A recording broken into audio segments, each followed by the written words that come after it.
Every business owner needs employees in order to grow and scale. And one of the best ways you can do that is by building culture. But how do you actually do that? Well, today we sit down with Sid Shamim, and Sid is the CEO and founder of Headway Capital. And Sid shares some of his best tips and insights for creating a winning culture. He talks about all the strategies that he's utilizing to not just find, but also to retain and grow the best talent. If you are looking to grow and scale your portfolio and attract the best talent, you want to check out today's conversation right here on Multifamily Insights. You probably got interested in real estate for the cash flow, the tax advantages, the equity appreciation, and the long-term wealth creation, not for the 2 a.m. emergency maintenance calls. But let's face it, maintenance can be the biggest headache when it comes to building up your real estate portfolio. And that's why I want to tell you about a new property management software called Hemlane. See, Hemlane is more than your typical software. It's really like having a property management support system. First, Hemlane provides 24/7 repair coordination. They have a network of vetted maintenance technicians and professionals in your area to handle repair and maintenance your property may need. Second, Hemlane helps you advertise your listings and even connects you to licensed agents to help find and place tenants. And third, Hemlane is ranked #1 by Gartner with an average of 4.8 star reviews on repair coordination. Learn how Hemlane can help you manage your properties with 100% transparency and control without the administrative work. And as a Multifamily Insights listener, you will receive 25% off for 2 months when you sign up. Just go to hemlane.com, that's HEMLANE.com, and use Multifamily Podcast 25 as the promo code. Again, that's hemlane.com, or just click the link in the show notes. Sid Shamim is the founder and CEO of Headway Capital, a private equity firm based in Houston, Texas, with over $500 million in assets under management. Now, Headway focuses on providing best-in-class multifamily investment opportunities for passive investors. Now, before starting Headway, Sid worked as a technology engineer. Before starting Headway, Sid worked as a technology engineer in a Fortune 100 oil and gas company, developing and managing more than $100 million worth of technical projects. Let's welcome to the show, Sid Shamim. Awesome. Thank you, John. Thanks for having me. Yeah, man. Absolutely. Great to have you on the show. I went over your bio at a high level. Why don't you take 2 minutes and fill in some of those gaps? Yeah, look, just a regular guy, went to college, got some, degrees and tried doing really good in college and worked for oil and gas, and then realized real quick enough that corporate ladder was not my ladder to climb, and started investing in single family houses back in 2010-11. Did my first investment back in 2013 and 14 when syndication and PPMs and all those things were not existent. Starting 2015 onwards, I started buying my own apartment complexes. Long story short, now we own and partner with 43 projects between Texas and Arizona, close to about 600 million and up. We are vertically integrated, so we own our own management company. We have our own construction crew. We have our own on-site auditors, about 200 employees plus minus. Never look back. When I was leaving my oil and gas career, my boss told me, look, hey, after 1 or 2 years, if you want to come back, we'll re-interview you. He's still waiting for that. He retired now, so hopefully that will never happen, even if I go back, which I don't plan to. I love it, man. You got to love that, right? So, hey, the mindset of some people to tell you as you're going off on this journey that, hey, a couple of years you come back, you want your job back, we'll re-interview you. Not even going to give it back to you. We're going to re-interview you. So obviously that didn't happen. But you said, hey, the corporate ladder wasn't right for you, made the transition, started investing, first with single families, then moved to kind of some passive investment opportunities before launching your own firm in 2015. And to date, you've been able to scale that to over $500 million worth of properties. And in doing that, you have built a vertically integrated firm, you got over 200 employees, around 200 employees. And that is your focus on projects in the Texas market and in Arizona. You Yeah. mentioned the corporate ladder wasn't right for you. Can you kind of walk us through what exactly the Yeah. challenge was, or at what moment did you realize that you needed something different? I blame myself. I mean, I'm that kind of personality who really require a perfect boss. I was fortunate to have really good bosses, um, but I was always wanting to look more. I'm an immigrant. I came here um, to do a master's degree here in computer science. I ran out of money pretty fast, moved around different universities, and finally graduated. But I managed to graduate with a 4.0 GPA. And my only hope or dream at that point, back in 2009 and 10, is to work for Microsoft or companies like Google. Got an interview, got a job, but since I was an immigrant, those were the recession years when they were not filing for green card. Long story short, I ended up with oil and gas company and stayed there. Um, and because I was going through all of these different phases in life, one thing was very clear to me is that um, these successes or failures are transitionary, right? So even when I was doing a good job, enjoying my W-2 oil and gas career, um, I just had something else keep going in my back in my mind. My father was a business owner, so that also, you can call it in some kind of blood infection of that sort.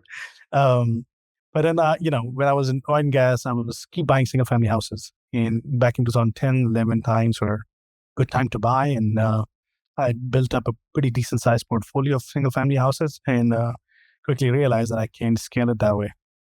And but when I was in corporate side of things, oil and gas, especially in the Houston market, as you have seen, you have years that you have $110 a barrel, and you have years that you have $60 a barrel.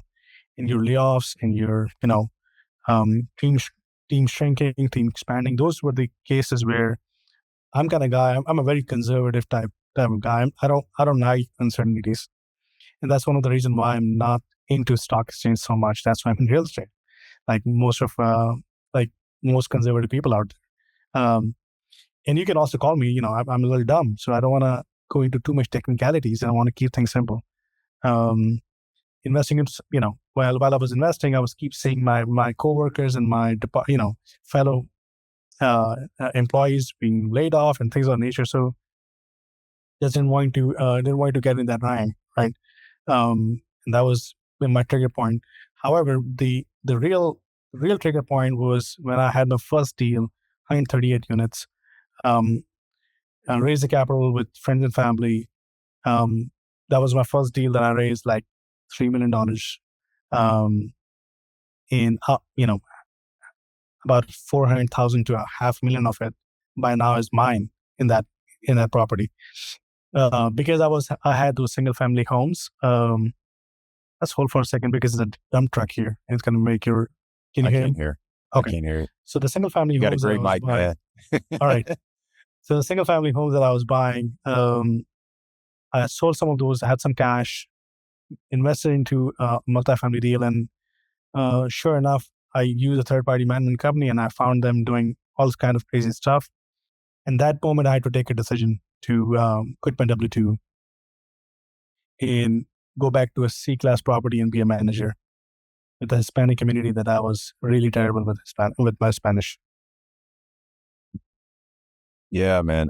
You said a couple things, right? So one is just for you looking at the corporate ladder, you had some challenges even getting in, right? You were an immigrant, you had to get a green card at that time. A lot of companies were not doing that, going into oil and gas, and there was so much volatility. There are days where, oil and gas was trading at $110 a barrel, some days at $6 a barrel. So, Yeah.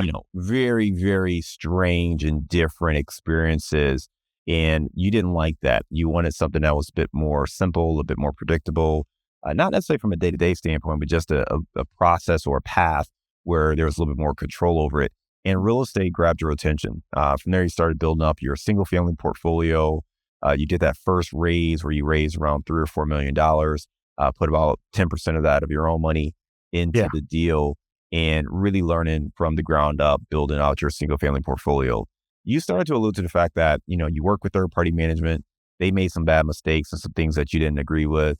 And that really kind of, took you down the path to say, hey, let me roll up my sleeves and I'm going to take this over. Can you talk more about that? Because I think Yeah. people understand that, I know a lot of investors, they assume that, hey, I'm just going to hire a good property manager and then that's going to solve my issues on the day to day. But sounds like that was your initial thinking, but it didn't quite go to the Yeah. didn't plan out pan I out think the that only way. thing that came good out of it is that I learned it early.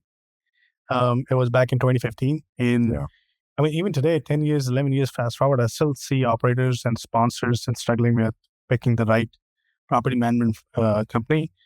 But there are definitely good ones out there. There's just absolutely for sure good ones out there.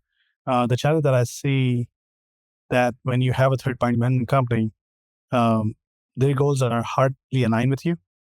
And more importantly, they're building their own company for their own growth, right? So people that are moving around or regional managers or managers that are moving around, they're not considering, they may consider your property for short term, but when you're running a business, right, you invest in your employees. I come to these kind of webinars. I mean, I was never on those webinars in 2015 all the way to 2023, 2024.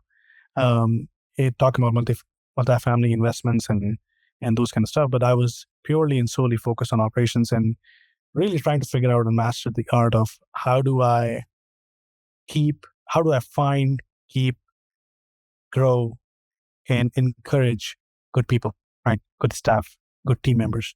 Because one thing I've learned pretty fast is that if I want to grow, if I want to scale, I just cannot rely on one really good person, on one really good manager. I need a lot of good managers, a lot of good regions, a great core team that I can rely on. Um, so, that's super important. I mean, what you're asking, and if you're passive, obviously ask those questions with your operator, right?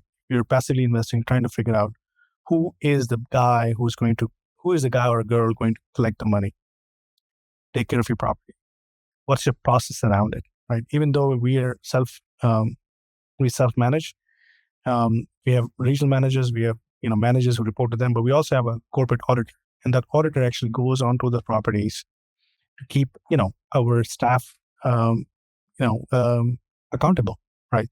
There's a saying in our company, as I say it all the time, we inspect what we expect, fair and firm, and at all times, uh, I never ever have to think about um, our employees being an employee, right? We always, always, always talk about our employees being our number one customer. How do I make my employee satisfied at all times? It's a tough job. I mean, because every person wants different, right? I mean, you can have three employees, you're paying the same salary to them, paying the same bonus, but their aspirations in life are entirely different. Now, all of a sudden, your customer and your customer service policy is different and unique for every other person. It's a tough job. Me and Brian, my partner, and Omar, and we in our HR company, we spend 80% of the time reviewing the RPRS, the right people, right place, right time. And it didn't just we didn't start it all of a sudden. I mean, it took me some bruises, some learning. So going back to what when investors are looking at, especially the co-sponsors. I mean, look, if you're a co-sponsor, you're in a real estate business. You're really in people's business, and if you don't have a team, um, you will be doing those. When you look for a property, put it in contract, raise capital, execute it, sell it. There are 36 items that you have to do. And, that's one thing that I kind of disagree with a lot of gurus. I mean, there's a lot of courses out there that teach you how to be a millionaire, but they don't really tell you how to execute a business, how to run a business. And that's a very, very, hard task. I mean, I don't want to discount the fact that capital raising is hard in this market, but it is not as hard as executing on a business plan and making the final projection as a reality. And for that, you need a team, right? So if you're investing with a new operator or operator that you don't know or things of that nature, you need to know the questions that you need to ask. Otherwise, keep your money in a shoebox. Don't invest. There's no point of investing when you as an investor, when I'm as an investor, if I'm not educated enough, I should not be investing. Sid, you said a couple things right? And my takeaway is you're talking about how important it is to build culture vertical from the ground up, right? Being vertically integrated. And you learned that, when you work with these third party property management companies, they just didn't have the same interests that you had. They had their own company, they had their own people, they had their own strategies. They might move somebody. And you really wanted to invest and build in a way where those people were your main customers. And you said Yeah. that, which I don't know if people think about it that way, but you said, hey, our customers are really our employees. We're trying to do that. We're trying to find them, we're trying to retain them, and we're trying to grow them. So we're trying to spend our time building a business. And to do that, to build a business, you got to build people. You got to find the right individuals. So you mentioned, identifying the right people, the right place at the right time. And you also talked about, the way you guys are structured. You have managers, you have regional managers and all that, but you also have kind of an auditor, a corporate auditor who comes in just to make sure things are what they are. You also talked about, you inspect what you expect. And I think that's really important for us to understand that, hey, you got to hold people accountable as well, right? Have those goals, have the metrics, but then you have to go and follow up to make sure people are achieving them. Can you talk a little bit more from that standpoint as far as just building that culture Yeah. and actually, being on site and motivating that team and making sure you understand how to deliver for that individual employee? Yeah. Yeah. I'll break it down into three pieces on how to really build culture. And there's also a reminder to me. I mean, I'm not an expert. I mean, if you search the term or the ideas to how to build culture on the internet or definition of leadership, you might get like 1,000 pages of different ideas. Um, what worked for us, what worked for me, more on generic side and then more on a specialized side. Apartment management business is a high turn business. It's hard, it's thankless, right? Um, because you're you think about your managers sitting on property management on a property which is the value add. Um, blue collar clientele who's struggling to um, pay rents and things of nature. So working with them to making sure that they're collecting it is is a tough job, right?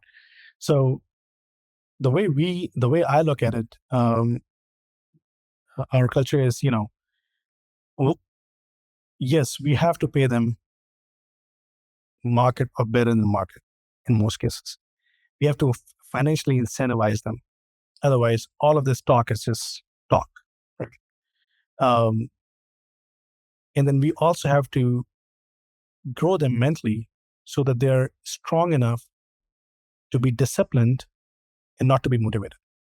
Right? If that makes sense. So in my company, we talk a lot about, if you're coming here and you want to be motivated to do your job, you're not the person for us. We believe that being disciplined, even is the core of any work ethic that we want to see in our employees and our team members. So paying them fairly above market, paying incentivizing them for their performances on their bonuses and the commissions. But the second and third step is super important. How do you truly add value to their growth, their mental growth, and their life? And the fourth is, who's mentoring them, right? You may be an awesome employee, but you're just not seeing and aligned with the company vision or with your property vision or with your manager. I mean, we heard all the time people leave their managers, they don't leave their job, right? And those are the things that we try to go and down. Like if I don't know my employees more than just a resume, I'm a bad boss. I'm a bad leader, right? So after paying them or after incentivizing them financially on a superior level than the market, then it talks about those three things: your mental growth, professional growth, and your actual inner ability to align yourself with company vision. And to achieve these three things, what we do is we basically have different tiers of benefits other than your health benefits and your 401, all the traditional ones. Keep it aside. That's all there. But we talk about like things that I don't know if you remember that, but initially in the beginning of the interview, I told you when I was looking at my bosses, I was looking at more than the boss, right? Which means, okay, yes, he can tell me what to do, how to do it, but can he also mentor me how to be the next person, how to be the next, um, how to be the person for the next growth, for the next position, to move up, right? So in our company, we have a one-on-one mentorship program, right? So anybody in the company can pick one of the leaders in our company and assign them as a mentor, where we sit with them once a quarter and we basically build out a plan for them and we keep them accountable. It's hard work. It takes a lot of time. It takes a lot of thought. For example, one manager had a goal to get physically better and get more fit. This person's purely and solely into fitness. I was like, dude, you're so fit, but what? You still want to do that? You sure? Like, yes, I want to do. Okay, cool. I'm not in the fitness industry, but I'm gonna put a plan. I'm gonna put a point that next time when we meet you, we'll ask you that. Some of them are trying to spend more time with their family and kids, and help them with their education and things of that nature. The second tier comes in.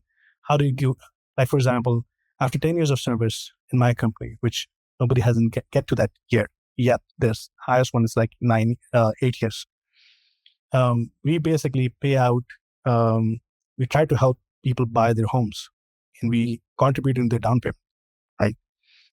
If after 5 years, if somebody's trying to, think about it. Everybody wants to buy their own home. If they're ambitious, they want to buy their own house and they want to build their own business. Right? If somebody is ambitious and awesome, they will outgrow us, and we know that. How do we help them to really go into the journey? So if they have a business idea, we'll sit down with them, we'll audit that business idea, we'll tear it apart, and either we'll tell them, hey, this is a bad idea or it's a good idea, right? And we'll invest it here. So those are two things that happens as they progress within the company. The third thing, early on, after 3 years, they have an opportunity to invest with us by not writing a check of $100,000 or $50,000. They can invest as little as $5,000 in the same property that their employees had, or in a pool that we manage for our employees. So these are things that you might, somebody can easily recognize that it's, I was told that it's not sustainable. It's too much work. Sector. Yes, it is. But but I simply don't believe in, bringing a happy birthday cake to you on your birthday. Yes, awesome. I want to do that. It's touchy. But am I really adding value to you? Right? How am I adding value to you? If you have a kid, most of my employees have not gone to college, and the kids going to college, we have a program to help them with their scholarship. Right? So really analyzing what is the true value add in our employees versus a Band-Aid, or versus a touchy, a simple touch, right? And that's what I mean by when you have a third-party management company, they may or may not be doing all those things that you want to do to empower, to grow your employees, to grow your people, so that they're taking ownership way better than you and I can. I love what you said, Sid. I mean, you gave some great, clear examples of how you're creating value for your employees, and you talked about treating them like your customers, and it's clear you're walking the walk as well. You gave a few examples. One was, really understanding what they're working with, right? So career-wise, what are they trying to do professionally? How do you help them with that? Providing the mentorship, the coaching, the one-on-one quarterly meetings, helping guide them on whatever their goals are. You talk about some other programs, not just bonuses and, healthcare and those kind of things, but giving some down payment assistance so they can own their own home, give us some scholarship assistance for those folks who are looking for that. Opportunities to invest alongside of you guys in your deals, the properties that they work at, the properties they service. So really helping them, change their future. And also like the fact that you recognize your most ambitious, employees are likely going to outgrow you at some point, right? If they're disciplined in what they're doing, they're going to get to the point where they want more for themselves. So for you to actually help them make that leap, and giving them the opportunities to give them feedback on their business plan, maybe even to be that first investor in those ideas. So I love the way you laid that out as far as how you build culture. And I love it too, because it's easy to talk about culture. It's a lot harder to pinpoint and to really implement what it is. Yeah. And to your point, it takes a lot of time. I mean, I'm sure some people listen to this are like, you crazy. I'm not doing all of that. right? And you probably don't have to do all of that, right? You can probably do Yeah. one or two of these things and be better than 80% of the companies out there. Yeah. But the intention of what you said, it still comes back to, well, how do you retain and grow talent?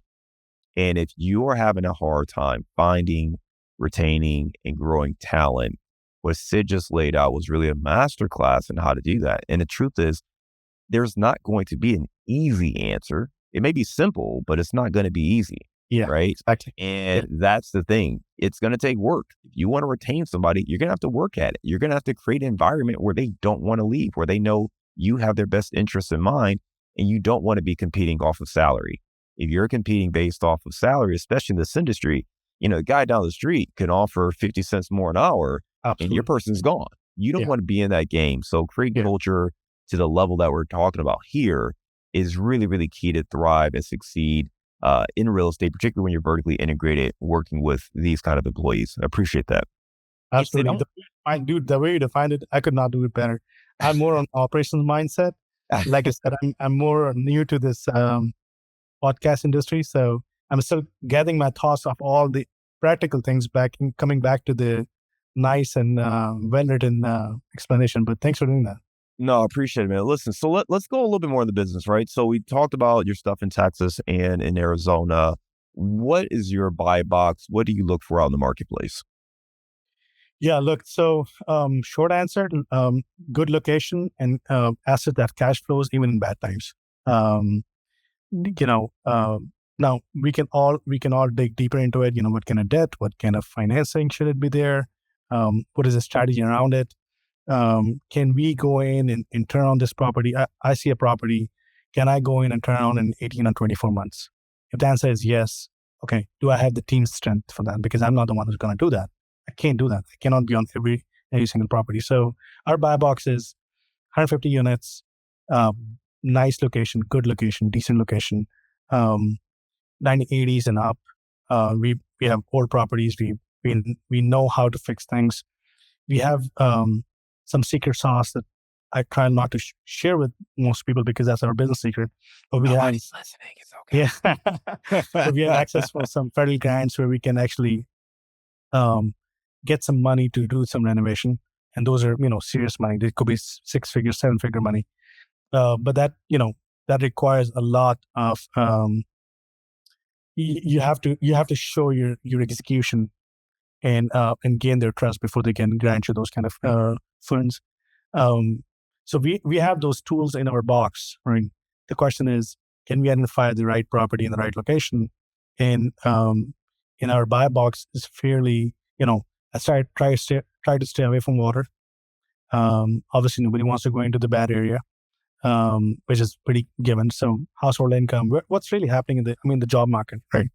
Um, Nothing is for sure. I had a property in a really nice job market. COVID hit, and boom, my property was struggling because everybody moved out. It was a big industry, a big street for restaurants in gray collar area. What we try to do is try to see the diversity of employment, household income, of course, in the location that have a footprint of tenants. Right, those are locations that tenants will always be there. There's no reason, there's no time. So anyway, so to answer earlier, the what I've tried, what we've learned so far is, you can have an amazing deal, bad operations, bad debt, and you're gone. Right. Especially in the last 2 3 years when people have this floating rates and they're really struggling because the market turned so badly so quick, nobody could see it coming.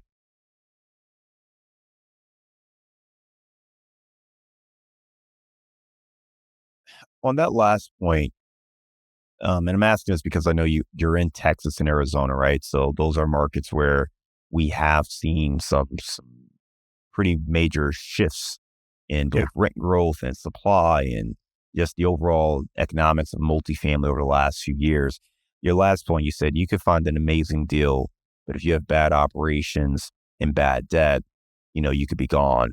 Can you talk to us about maybe any lessons learned or things you've seen looking at investing either your own portfolio or other portfolios, particularly in those markets, in particular over the last couple of years? Yeah, I mean, look, I was a passive investor, invested with as an LP with somebody else. It was an amazing deal, good operator. Um, the operations were fine. It could have been better, but no complaints really. The occupancy was hovering between 85 to 92. Collections are there, but the floating debt was so high, right? The balance on the debt was so high, and the interest was so high that it couldn't sustain, and we lost that deal. I lost that money. Um, the other thing that's really really really important is um, you make money when you buy. You are in the profitability when you buy at the right price. Which what it really means for at least for me is you're you're going in cost, you're going in total capitalization is super important. Obviously, people who are gone through this last 4 or 5 years, we all refreshing ourselves. Hey, you cannot pay or overpay for something that slightly making sense. Those days are gone, right?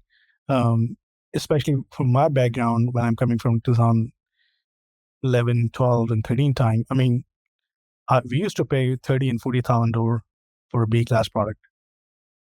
Now it's trading for 110, 120 door, right? So to me, it was already a big shift, and that's one of the reasons why I was growing very, very slow because every single year I was like, dude, I'm not paying this much. I'm not paying this much. I'm not paying this much. And then all of a sudden, 2022, 2023 happened.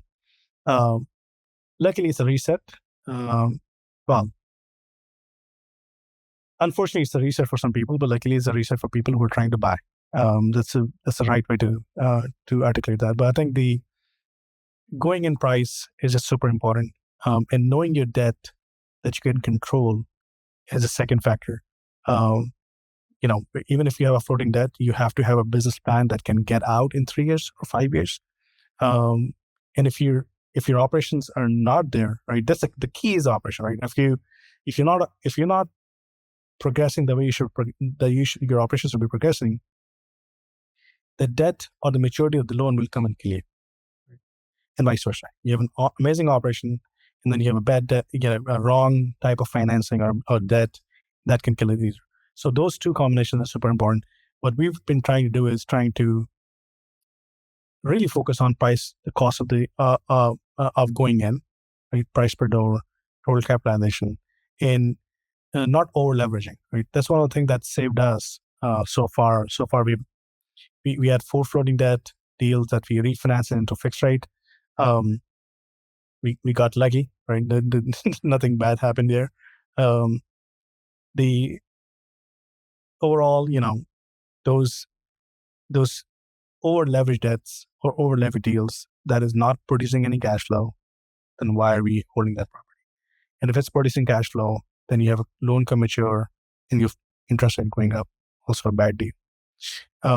Your debt has to be predictable and controllable, and your going in price has to be to a point that it's producing cash flow from day one.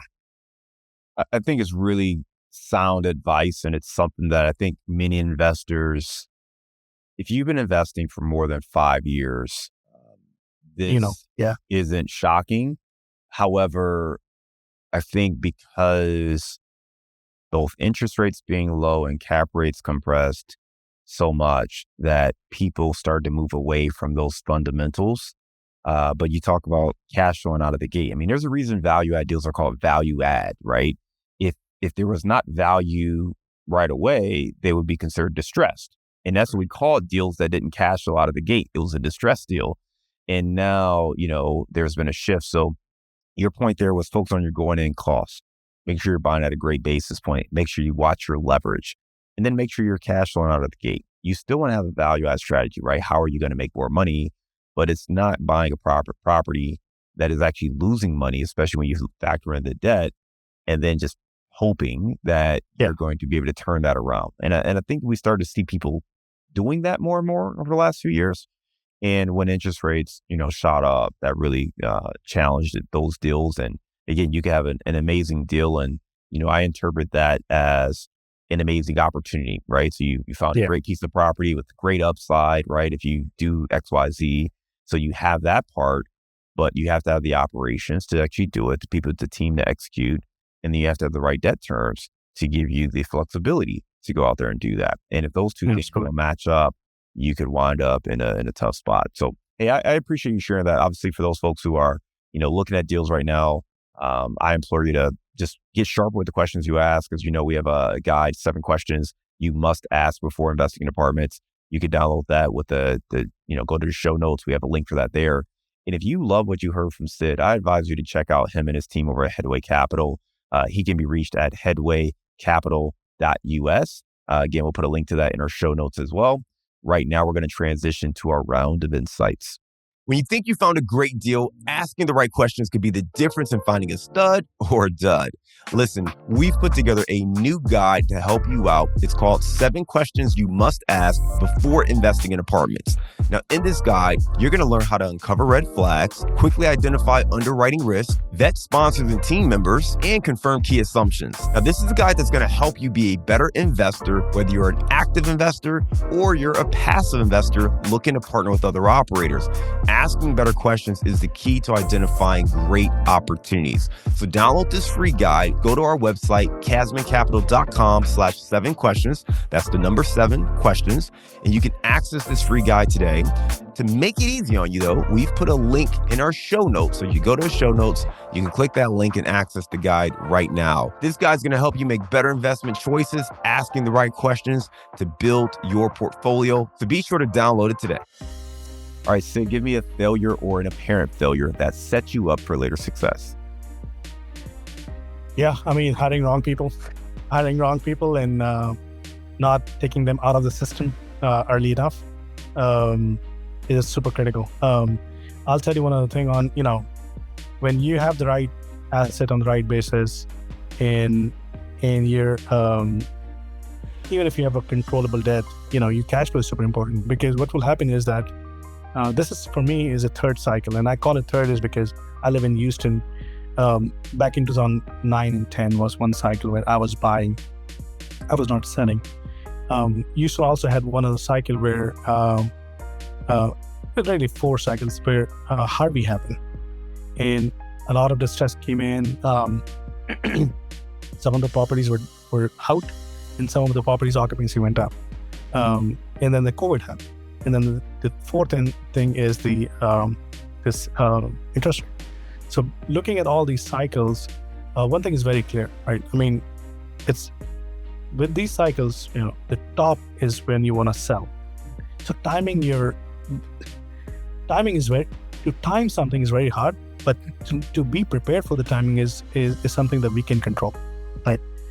Imagine you have a time to sell and your property is trending. You cannot sell or for the price that you want. So if you have the right operations, the timing will meet you somewhere, right? And that's where you don't pull the trigger. Which means that, let's say 2019 and 2020 come back again, and market is crazy. Everybody's paying whatever you ask them to pay. Well, guess what? In the crazy market, there's a dumb money coming in, right? And it's a terrible term, but I don't have any other way to explain. I call it dumb money. They're chasing deals that you shouldn't be paying for. They shouldn't be paying for. So, but as a good prudent businessman, right? You wanna be ready for that time. When this time comes hit, I have my financials ready, I have my property ready, I have everything in line, I have my NOI ready. So we call it internally, are we exit ready?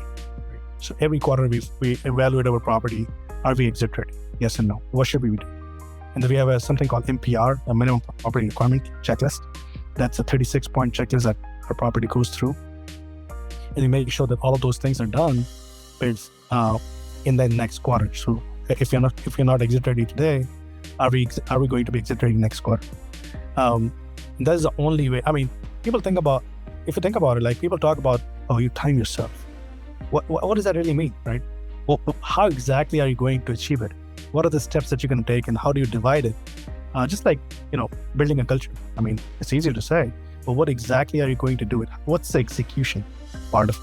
So I just wanted to add that part is that, the cycle helps those who are ready for the cycle, right? I've seen people who are, gone through the cycle, couldn't sell it, didn't sell it, and still, now they're in a bad spot. Give me a tech or a mobile resource you recommend for our listeners. Mobile resource. Can I tell you what I do? Sure. So I try, obviously I see some books in your background. Some of them are exactly the one I'm reading as well. I like to read books, but I really believe in, pick what you really need in your life at this moment. Maybe go through some of the content of few books, but pick one and really execute it. Go down to the last page. And if you really believe in that idea, invest in it, right? For example, when I was going through the employee management, how to hire and all that, I read all of the books, and in the next 3 years, I was just executing every single idea from that book. Now, those ideas may or may not be connected to you, but you can drive something very similar out of it. So I recommend, one of the things that I'm reading now these days is Power of Thinking Big, right? And how bigger projects and bigger platform or bigger infrastructure can really help you mitigate smaller issues, right? So that's something that I do. I'm not a big listener of webcasts or podcasts and things of that nature. I'm more of a old school type book reader guy. But I do hear one podcast that I can recall, but it talks about interest rates and what's coming up in the marketing, things of that nature. All right. Speaking of books, give me the book you recommended or gifted the most in the last year. Yes. So there's one for the one that I really like for at least for my employees is making them. I think you already had that. Is Atomic Habits.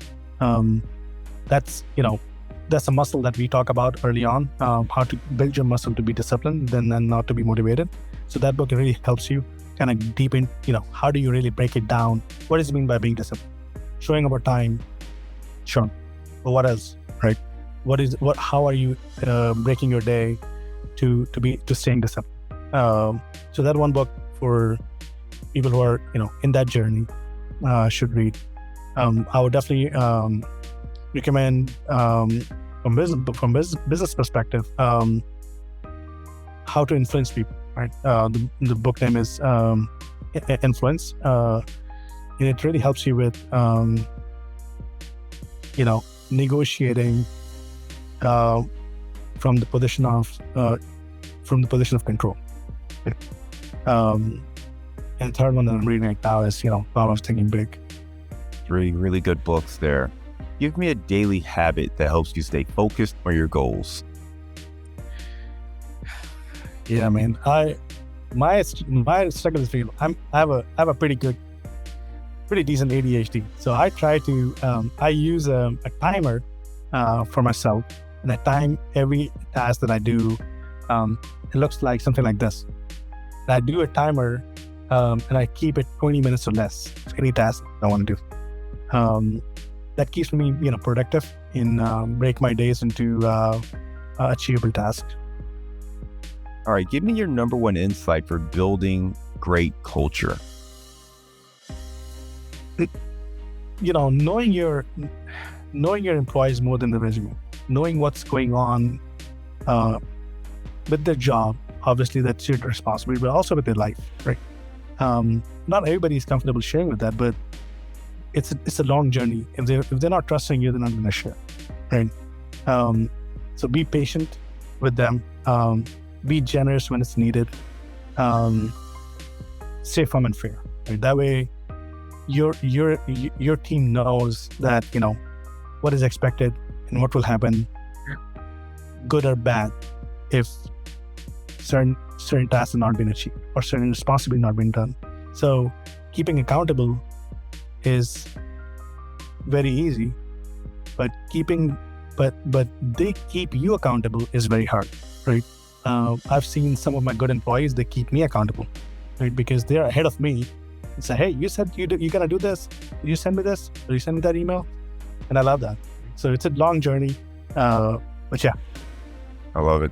All right, we're going to go in a different direction for this last one. You are in Houston. Give us your favorite place to grab a bite to eat.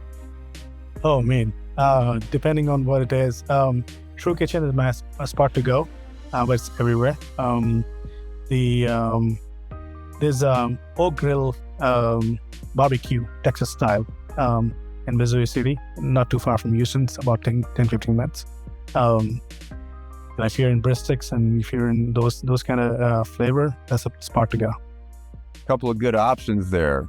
Well, Sid, you gave us a lot of great information, man. I loved hearing about your background transitioning from, trying to break in and get a job to, working in oil and gas, realizing that wasn't the right fit for you, starting to invest in real estate, and then ultimately being able to scale into syndications with your own company, scaling up to, $500 million worth of assets under management. And then, having a team of over 200 employees that you manage, and talking about how to create culture and how to create an environment where you are identifying, retaining, and growing said talent, which is the hardest thing, I think, for any business owner. So I appreciate your details on how you're really creating culture and really giving us some clear examples of some of the strategies that you're utilizing to really dig deeper than, just who the person is on a sheet of paper on their resume, but really getting to know them, understanding what their goals are, and helping them set themselves up for success as well. Again, folks who want to learn more about that, some of the investments that you all have available, check out the website, headwaycapital.us. And Sid, I want to thank you again for being a great guest and coming on the show today. We look forward to staying in touch with you and hope you have a great day.